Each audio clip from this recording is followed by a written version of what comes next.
Professor Lumumba making his analysis on an independent media platform, the Alfa House said recent American diplomatic engagements sound less like messages to the international community and more like speeches aimed at the US, Congress, and domestic voters.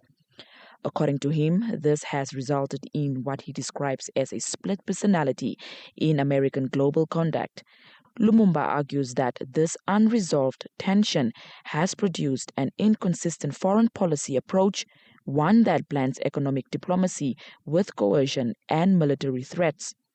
He points to initiatives such as the African Growth and Opportunity Act, alongside U.S. investments in health and education across Africa, as evidence of soft power engagement.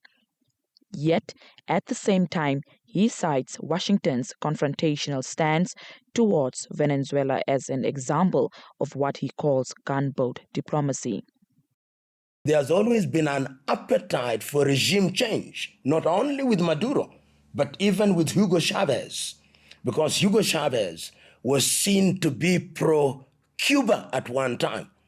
And this must be seen in the context of controlling the Caribbean and ensuring that you have a buffer, because in Latin America, you also have an administration in Brazil with Lula, which is not pro-United States of America. So all those factors conjoined tell you that there is a single thread, and they must not be seen independent of the fact that there is a rising power, China, and that the United States of America has said that as we speak now, there is a trade war between China and the United States of America. So you need Venezuela, and perhaps this is stretching it too far, that if I don't get this particular Nobel Prize, give it to somebody in Venezuela, so that we are going to use that as the basis of ensuring that there is regime change. According to Lumumba, history shows that declining global powers often behave erratically as they attempt to preserve dominance, warning that the United States is now exhibiting those very traits. Lumumba further warns that the consequences of U.S. foreign and trade policies are increasingly being felt domestically, and predicts that these pressures will likely influence upcoming midterm elections in America as voters respond to the growing impact on their cost of living.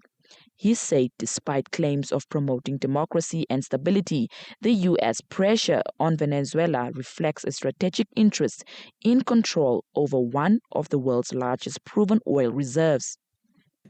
So when you look at all these threads and you look at the fact that there is a military industry and that there is also a business aspect which may be hidden to the uninitiated, then you can see the linkage. Those who want activity in order to control the oil in Venezuela, in order to control the administration in Venezuela so that you have a military presence. Yoleni Shabela, NBC News, Windhoek.